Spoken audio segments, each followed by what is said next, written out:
നാലോട്ടിനും തുടർഭരണത്തിനും വേണ്ടി വർഗീയ ശക്തികളുമായി കൂട്ടുകൂടുകയില്ല എന്ന പിണറായിയുടെ പരാമർശം വിശ്വസിച്ചവരാണ് ജനങ്ങൾ.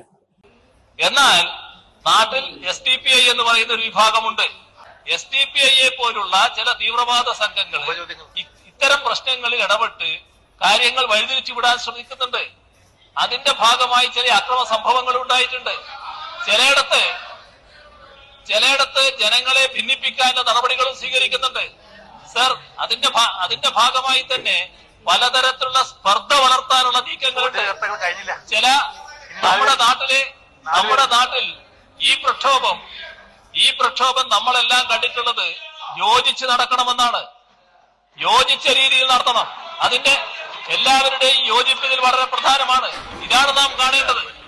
അത്തരം കാര്യങ്ങളിൽ പ്രക്ഷോഭത്തിന് അനുകൂലമായ നിലയുണ്ട് എന്നുള്ളത് കൊണ്ട് വഴിവിട്ടു പോയാൽ, നിയമവിരുദ്ധ പ്രവർത്തനങ്ങൾ നടന്നാൽ, അക്രമ പ്രവർത്തനങ്ങൾ നടന്നാൽ അതിനോട് കയ്യും കെട്ടിയിരിക്കാൻ പറ്റില്ല. അപ്പോൾ നടപടി പോലീസിന്റെ ഭാഗത്തുണ്ടാവും. അതാണ് സംഭവിച്ചത്.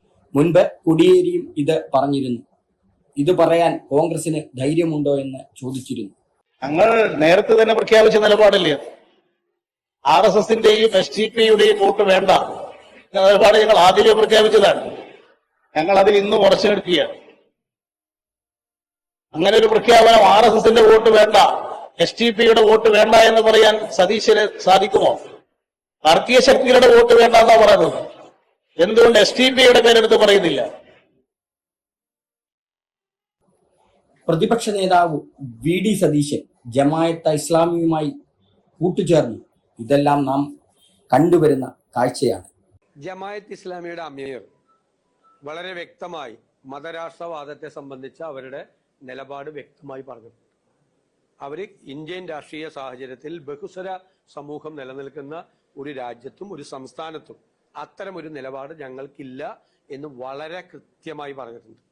ഞാൻ നിങ്ങൾക്ക് വേണമെങ്കിൽ അതിന്റെ വീഡിയോ ക്ലിപ്പിംഗ് അയച്ചു തരാം. ഈ വിവാദങ്ങളെല്ലാം വന്നതിന് ശേഷം നല്ല വ്യക്തതയോടുകൂടി ആ നിലപാട്, ഞാൻ പണ്ട് പറഞ്ഞ നിലമ്പൂർ ഇലക്ഷനിൽ അപ്പൊ എന്നെ എല്ലാവരും വിമർശിച്ചു. അവര് പറഞ്ഞിട്ടുള്ളത് എനിക്ക് അറിയാവുന്നതുകൊണ്ടാണ് ഞാനത് പറഞ്ഞത്. ഇതെല്ലാം ഇപ്പോഴും ചരിത്രത്തിൽ ഒളിമങ്ങാതെ കിടക്കുകയാണ്. എറണാകുളം മഹാരാജാസ് കോളേജിലെ വിദ്യാർത്ഥിയായ അഭിമന്യുവിന്റെ നെഞ്ചിൽ തുളച്ചു കയറിയ കൊലക്കത്തിയുടെ മൂർച്ച ഇന്നും കുറഞ്ഞിട്ടില്ല എന്ന് മുദ്രാവാക്യം വിളിക്കുന്ന കൂട്ടരുമായി കൂട്ടുചേരാൻ എങ്ങനെ CPIഎമ്മിന് കഴിഞ്ഞു? നാഴികയ്ക്ക് 40 വട്ടം ആദർശം പറയുന്ന CPIക്ക് ഇതിനെ എങ്ങനെ പിന്താങ്ങാനാകും? ഞാൻ പെറ്റ മകനെ എന്ന ആ അമ്മയുടെ വിലാപം കേരളത്തിലെ ജനങ്ങൾക്ക് ഇന്നും എങ്ങനെ മറക്കാൻ കഴിയും?